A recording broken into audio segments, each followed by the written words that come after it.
Hi. So we have Nick Moore here today from hungryboiler.com, and this is our interview for Entrepreneurship 200. So, hi Nick. Hi, how you doing?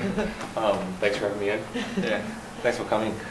Let me start off by asking you, what exactly is Hungry Boiler and what inspired you to start the business? Like, what's the opportunity you saw? Okay, well, Hungry Boiler is a menu guide, and we list every menu for every restaurant in Lafayette and West Lafayette. So the very basis that Hungry Boiler operates on is that we're a resource that you can turn to for accurate and up-to-date information that may not be found in other places on the internet. A lot of times when you Google something, search isn't regulated, so you can pull up a restaurant that's out of business or a wrong phone number or incorrect hours. It's a lot of information per restaurant to maintain, and because we're managed locally by myself, we're able to go through and keep that up to date on a regular basis. What are some of the obstacles you face with Hungry Boiler? Well, one of the largest obstacles is being able to get to a decision maker. It's a lot of cold calling. The sales is just me walking into a restaurant, probably talking to somebody right there at the cash register or answering the phone. And sometimes restaurants are busy. The timing on it, there's a small window that you can go in during the day in between lunch and dinner where you would even have a shot to actually talk to somebody. So most restaurant owners are extremely busy as well. Think of all the things that if you break a restaurant down into smaller pieces. You have the food coming in, you have the commercial space, you have the employees, then you have delivery and takeout. Two different branches to the business model. So they have a lot to do on a daily basis, and especially for the smaller mom and pop places that are out there just building their own brand and their own restaurants. They're pretty busy people. So that's definitely the biggest challenge that I had. So how do you go about overcoming that challenge? I'm sure it's really difficult. Yeah. Persistence. That's the major thing. It's like, okay, well, I didn't get them today, but I'm going to go back tomorrow and the next day. it's their restaurant. They're going to be there eventually. That's the thing that I cling to. Sometimes, I've went in and prospected restaurants for, 6 to 8 months before, on a pretty regular, setting it up in my calendar, going back in to check, touching base with whoever it is in the restaurant that I can get a name out of, or an email or a phone number. So, just persistence is the biggest thing. Well, that and networking too. I networked with the local landlord, and he owned a building that had 3 or 4 restaurants in it. We hit it off, began networking with one another, and next thing I know, he's introducing me to 3 or 4 potential clients. 3 out of the 4 actually did eventually get on board for online ordering, so that's big as well. And how else did you spread your name, build your clientele? Well, a major thing for us was obviously just word of mouth, and we did that by just relating to what people are doing on a day-to-day basis here, in West Lafayette specifically. Everything about our marketing and our business model for Hungry Boiler is tailor fit to West Lafayette and Purdue. So that's the biggest thing. And I think that when you get involved in people's lives, the word starts to spread automatically. Like last night, we put on a huge event at the Neon Cactus. We threw a whiteout party and sent an email out to 11,000 people. And next thing you know, every one of the bartenders there wearing the white Got Munchies shirts. The piano man's wearing one. We gave away 500 care packages and to people leaving. So it turned out really well. I think that's the biggest way to get people talking, get that buzz going. For those who don't really understand, right?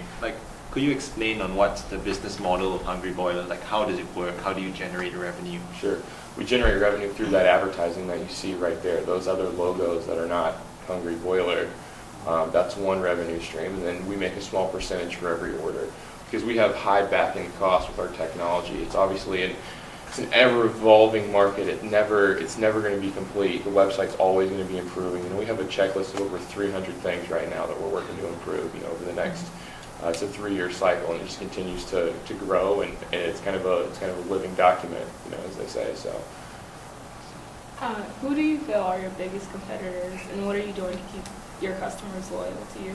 Sure. Well, to start with the loyalty aspect, we have a loyalty cash program. So I think of the 30 restaurants you can order online from Hungry Boiler, I think 16 or 17 do loyalty cash programs. So you earn 5% back on every time you order. So you spend $100, you just got $5 back toward your meal. In terms of my competitors, I think that our biggest competitor is status quo. People saving a phone number or picking up their phone because it's more accessible, or for whatever reason, that's something they've done in the past. I think that that's our biggest competitor. So with our mobile app coming out here in about a week, we're looking to narrow that margin and make it even easier to use your phone to do either one.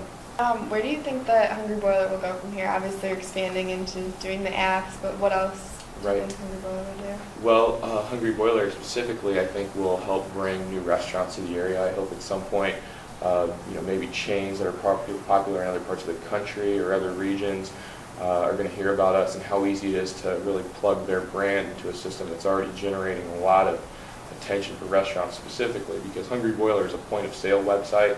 When you go there, the only thing you could possibly do on Hungry Boiler is learn about the West Lafayette and Lafayette restaurant industry and buy food. That's all you're going to see there. So I think that will be attractive to other restaurant owners, and hopefully it'll facilitate the restaurant industry here in town to the point where takeout restaurants are going to begin to deliver where they haven't in the past because they want to be included in our program. Hey, how have you grown as a person since starting Hungry Boiler? I've grown as a person just because, I've aged, I'm an adult now, I'm not in college anymore, solely focused on making the business as good as it can be. And I've just, the more you experience, the more lessons you learn, obviously, and I've been fortunate enough to, learn those experiences with great restaurant owners here in town, many of which I consider to be my good friends, support from my team that I have around me. That's the biggest thing. Okay, so before we wrap it up, what advice would you give to any other aspiring students in entrepreneurship? And if you could start over, what would you do differently?